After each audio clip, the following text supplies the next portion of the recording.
que faut-il faire la veille du concours? Est-ce qu'il faut travailler comme un dingue et s'arracher les cheveux? Ou alors tout simplement se la couler douce? Et ben je vais y répondre à travers cette vidéo, donc je t'encourage à regarder la vidéo jusqu'à la fin et à me laisser un like. Hop là. Alors, on va regarder ensemble qu'est-ce qu'on va faire la veille du concours. Première chose à faire, c'est surtout ne révise pas ce que tu n'as pas vu.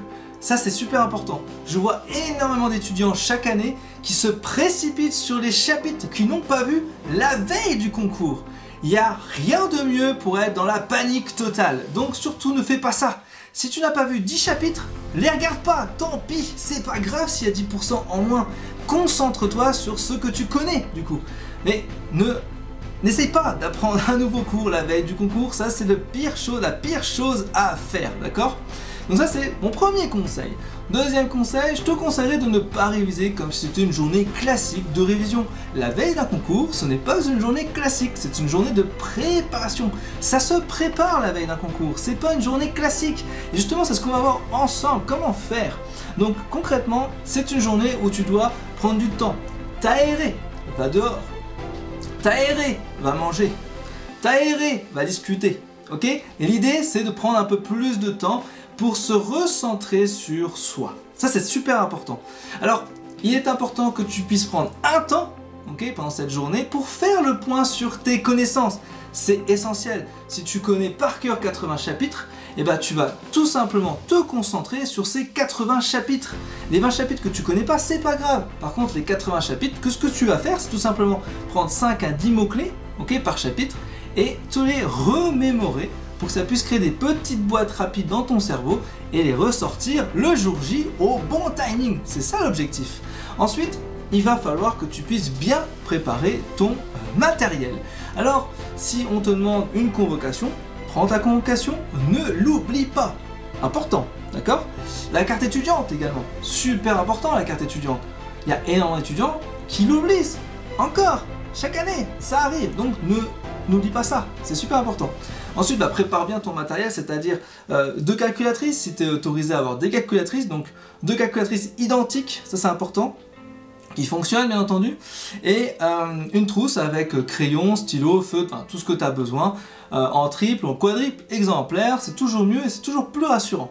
N'oublie pas de prendre à boire, une bouteille d'eau, une barre chocolatée ou alors 2 pommes. Ça c'est pas mal parce que la pomme ça rassasie bien, ça rassasie bien et ça permet d'avoir un taux de glycémie intéressant au cours de l'épreuve. Ça c'est plutôt pas mal, d'accord? Alors c'est une journée aussi super importante pour se remémorer pourquoi on fait ça, ok? Pourquoi on fait ça? Parce que tu veux devenir médecin, pharmacien, kiné, dentiste ou sage-femme. Tu sais pourquoi tu fais ce concours. Pourquoi tu as trimé 4 mois?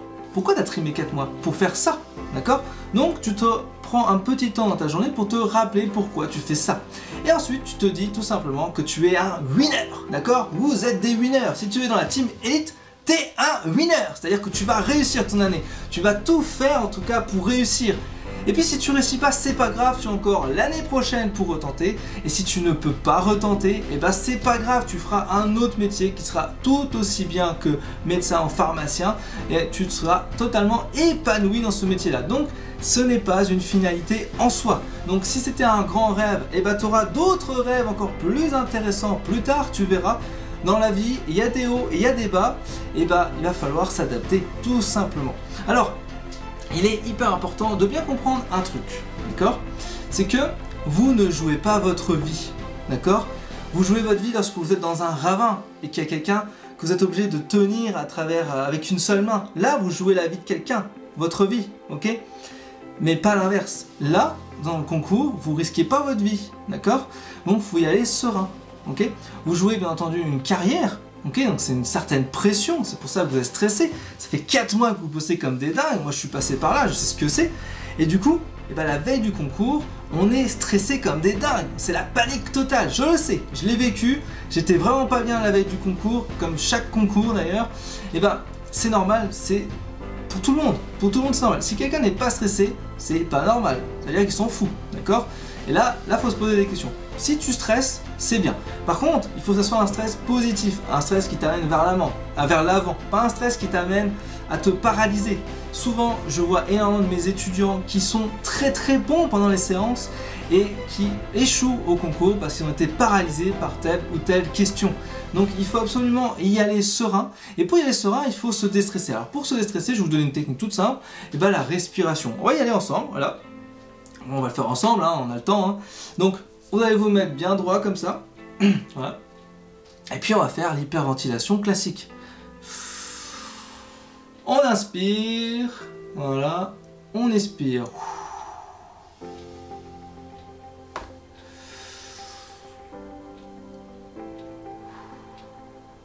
Voilà, ça détend, hein, ah, ça détend. Donc vous faites ça quelques minutes avant le concours. Bien entendu, faites pas ça une demi-heure, hein. Sinon ça va faire l'effet inverse, hein. Vous allez faire une syncope, c'est pas l'objectif. L'idée c'est voilà, d'avoir de l'oxygène pour le cerveau et que le cerveau puisse être en action pendant le concours, ok, être bien concentré. Et puis, il y a des trucs aussi qui sont super importants la veille du concours. N'allez pas acheter un Burger King, un kebab, des sushis, ok, n'allez pas au restaurant. Faites pas ce genre de bêtises classiques. Pourquoi je dis ça? Parce que j'ai déjà eu des amis qui ont fait ça, c'est-à-dire la veille du concours, qui se sont dit bah écoute, c'est la veille, pour se faire plaisir, je vais m'acheter un kebab. Et ben ils ont bien regretté puisque ils ont fait ce qu'on appelle une toxi-infection alimentaire, c'est-à-dire une grosse diarrhée pendant le concours. Et ça, je vous dis, c'est fatal. D'accord? Ça, c'est extrêmement fatal. Donc ne faites pas de bêtises de ce genre-là, c'est-à-dire n'essayez pas d'aller dans l'extravagance la veille. Prenez du riz, des pâtes, des féculents, des trucs très simples où il n'y a pas de risque de diarrhée ou de vomissement. Ça, c'est super important, d'accord? Donc voilà. Donc voilà, si ça c'était mes conseils pour la veille du concours. Mais dans la prochaine vidéo, je vais vous expliquer en fait qu'est-ce qu'il faut faire le jour J. D'accord? Donc, si tu as aimé cette vidéo, je t'encourage bien entendu à liker cette vidéo. Et puis si c'est pas encore fait, si t'es nouveau sur la chaîne, à t'abonner, d'accord? À t'abonner. Et puis on se retrouve dans la Team Elite. J'espère que tu nous donneras des nouvelles justement comment s'est passé ton concours. N'hésitez pas à me le dire d'ailleurs en commentaire après avoir visionné cette vidéo. Moi je vous dis à très vite, ciao ciao et bonne chance!